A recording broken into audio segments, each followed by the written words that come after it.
Hello बच्चों, कैसे हैं आप सभी। क्या आप ओलंपियाड की तैयारी कर रहे हैं, है ना।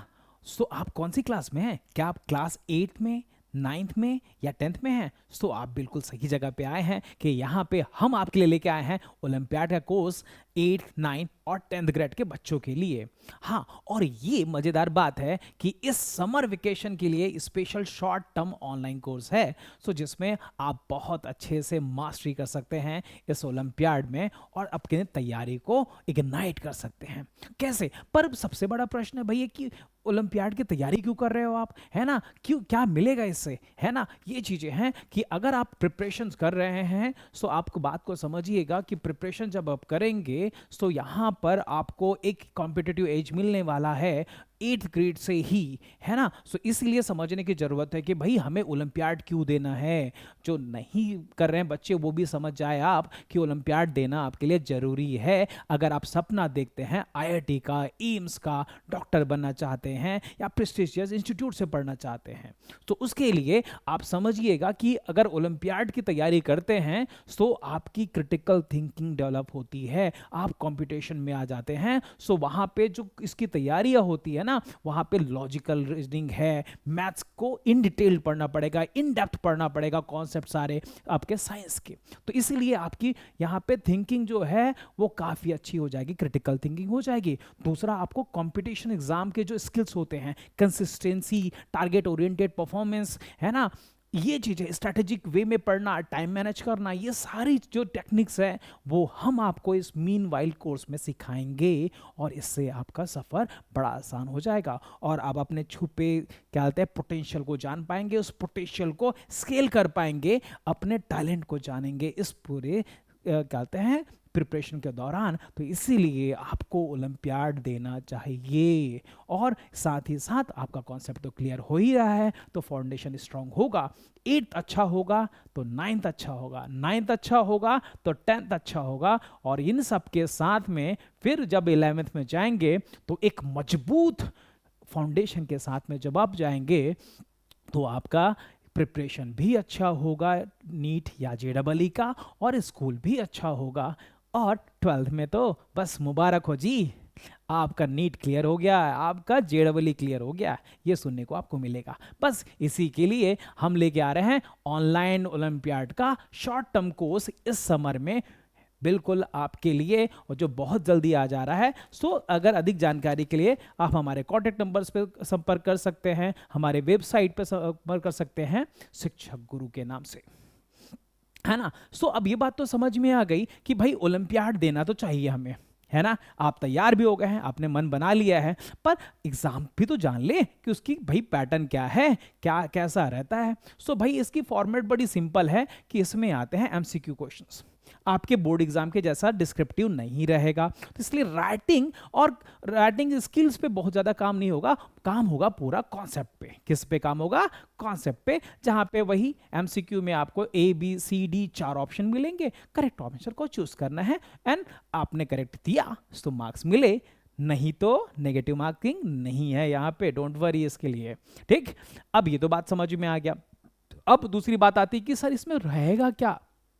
सो इसमें जो है एनसीईआरटी का सिलेबस ही रहेगा, जिसमें उस पूरे पेपर को 3 सेक्शन में बांटा गया है। ठीक, सो पहला जो सेक्शन है आप देख सकते हैं कि यहाँ पे ये आपका सब्जेक्ट नॉलेज पूछेगा। तो अगर आप आईएसओ दे रहे हैं, that is international science olympiad, जो कि एसओएफ ऑर्गेनाइज कराता है, सो वहां पे आपके लिए सिर्फ साइंस के क्वेश्चंस होंगे।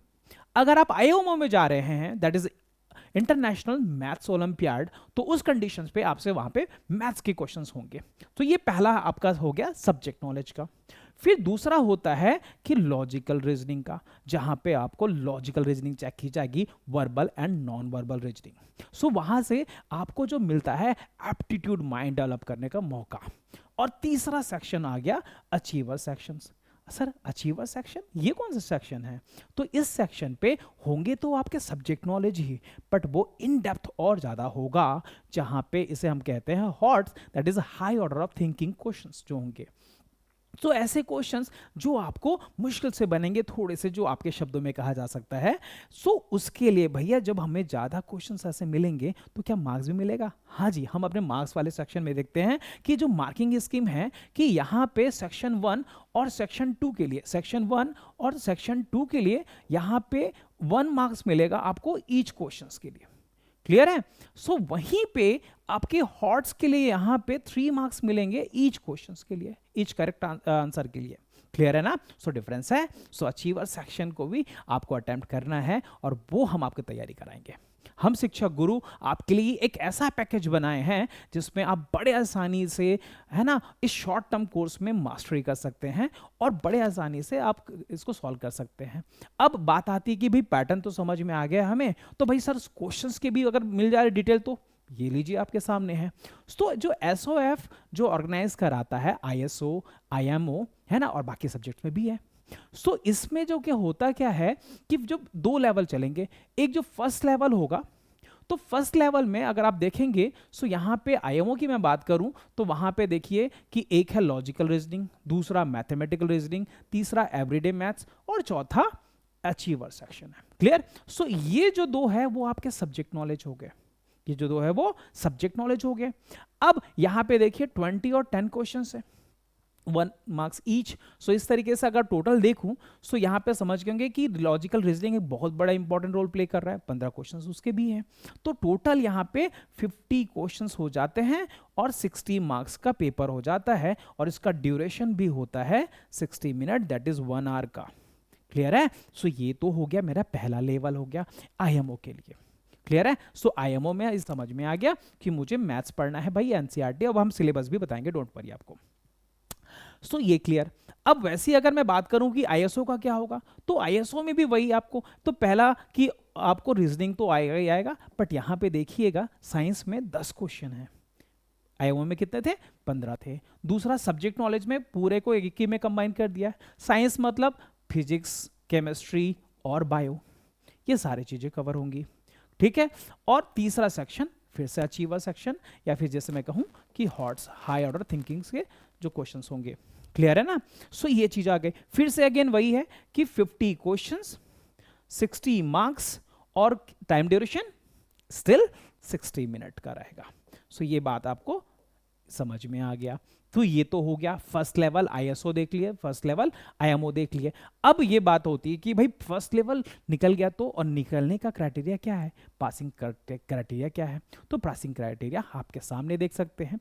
तो यहाँ पे ये जो है वो एक हमारी ऑर्गेनाइजेशन है एसओएफ, वो ऑर्गेनाइज कराती है और ये इंटरनेशनली एक्सेप्टेड है और ये काफ़ी ज़्यादा रिकॉग्नाइज किया जाता है। तो इसमें जो सिलेक्शन होगा वो अलग अलग लेवल पे आपको चूज़ किया जाएगा। तो पहले हम चलते हैं कि सबसे पहले कि भाई इंटरनेशनल लेवल पे क्या होगा, सॉरी नेशनल लेवल पे क्या होगा। तो जो मेरिट लिस्ट बनेगी उस पेपर में, सो उसके टॉप 5% बच्चों को सेलेक्ट किया जाएगा यहाँ पर नेशनल लेवल पर। ठीक है? सो यहाँ पे ये फर्स्ट लेवल में ये पहले क्लियर हो जाएंगे। अच्छा सर, सो हम तो अगर हमारा जोन वीक है तो कैसे करें? नहीं भाई, आपको जोन वाइज भी सेलेक्ट किया जाएगा। तो जोन वाइज जो लिस्ट बनेगी उसमें 25 रैंक, ध्यान रखिएगा परसेंटेज नहीं है ये रैंक है। तो आपका जोन जो कि इंडिया को पूरे 26 जोन में डिवाइड किया गया है, ठीक? सो उस हर एक जोन के 25 टॉप रैंकर्स को भी आगे नेक्स्ट लेवल में जाने का मौका मिलेगा। तीसरा कि सर हम तो ठीक है जोन में भी सिलेक्ट नहीं हो पाए, पर क्या आप अपने स्कूल में टॉप कर सकते हैं? क्या आपका स्कूल में अगर 10 बच्चे कम से कम है आपके क्लास में जो एग्जाम दे रहे हैं, तो आपके स्कूल को कंसिडर किया जाएगा और हर क्लास टॉपर जो होगा वो जाएगा नेक्स्ट राउंड के लिए, सेकेंड राउंड के लिए। क्या बात समझ गए? इसमें आपको गोल्ड, ब्रोंज, सिल्वर और यहाँ पे अपेयरिंग के लिए भी मिलता है यहाँ पे अवार्ड्स। ठीक है? सो ये बात समझ में आ गया। सेकंड लेवल में क्या होगा? सेकंड लेवल में भी सेम चीजें होंगी, बस यहाँ पे आपका रीजनिंग का पार्ट गायब हो गया है। बाकी अभी भी वो मैथ्स अचीवर सेक्शन है ना, साइंस अचीवर सेक्शन भी रहेंगे सेम, वैसे सेकंड लेवल पे। ये भी समझ में आ गया सर। अब हमें समझ में आ गया कि एग्जाम देना क्यों है ओलंपियाड, है ना। दूसरा कि भाई उसका पैटर्न क्या होता है, ठीक है, ये भी समझ में आ गया। सिलेबस तो देख ले कि सिलेबस क्या है ना। सो जो अब देखेंगे कि IMO that is international mathematics olympiad और आप देख सकते हैं कि यहाँ पे क्लास 8, 9 और 10th के लिए सिलेबस सामने है, और आप अगर थोड़े ध्यान से पढ़े और देखिए तो क्या ये एनसीईआरटी का सिलेबस नहीं है? हाँ जी, बिल्कुल। सबसे अच्छी बात तो यही है कि ये एनसीईआरटी का सिलेबस है, आपके स्कूल का ही सिलेबस है। तो सर इसमें बड़ी बात क्या है? अरे भाई, कॉन्सेप्ट डिटेल्ड में पूछा जाएगा, एमसीक्यू लेवल पे पूछा जाएगा, डेप्थ में पूछा जाएगा, उसी को मास्टर करना है हमें, है ना। इससे आपका स्कूल का परफॉर्मेंस भी बढ़ेगा और आईआईटी का सपना भी पूरा होगा। सो क्लास 8, 9 का हाँ थोड़ी सी बात है कि प्रीवियस ईयर से भी क्वेश्चंस पूछे जाते हैं, लेवल अच्छा रहता है, इस बात का आप जरूर ध्यान रखेंगे। क्लियर है? सेम वैसी जब आप आईएसओ में जाएंगे तो भी सेम वही सिलेबस आपका फिर से एनसीईआरटी का ही होगा, तो उसी को प्रिपेयर करना है, बट इन डेप्थ में डिटेल्ड में करना है। क्लियर है? चलिए, अब ये तो हो गया। सो अब एग्जाम कब होता है ये भी जरा चेक कर ले भाई, तैयारी कब तक करनी है, कैसे करनी है। तो अगस्त में यूजुअली आपका रजिस्ट्रेशन स्टार्ट हो जाता है, बट आपको अच्छी बात यह है कि आपको इंडिविजुअली जाके रजिस्टर करने की जरूरत नहीं है, ये आपका स्कूल रजिस्टर करेगा और स्कूल वाले ही आपको कम्युनिकेट करेंगे कि कैसे रजिस्टर करना है, वो आपको स्कूल में ही हो जाएगा। एग्जाम भी स्कूल में होंगे। एग्जाम होते हैं पहले लेवल का जो होगा वो अक्टूबर, नवंबर, दिसंबर में एक डेट पे होंगे। आपके स्कूल उस डेट को चूज करते हैं। फॉर एग्जांपल्स के लिए अगर मैं बात करूं कि जो आईएमओ इस बार होने वाला है वो 23 अक्टूबर को होगा, 2026 की बात कर रहा हूं मैं, ठीक है ना, आईएमओ की। और वहीं पे अगर आईएसओ की पहली डेट की बात करूं तो वो 30 अक्टूबर है, ठीक है। सो ये पहली डेट है, उसके बाद में नवंबर में भी है और दिसंबर में भी है। सो वो आपके स्कूल अलग अलग डेट को चूज करते हैं अपने कन्वीनियंस से। फिर इसकी जो रिजल्ट आ जाएगी, रिजल्ट के बाद में फिर सेकंड लेवल के लिए हम आगे बढ़ेंगे, उस पर हम डिटेल में बात आगे चर्चा करेंगे। तो ये आपको समझ में आ गया पूरा एग्जाम कैसे होता है और क्यों प्रिपरेशन करना चाहिए।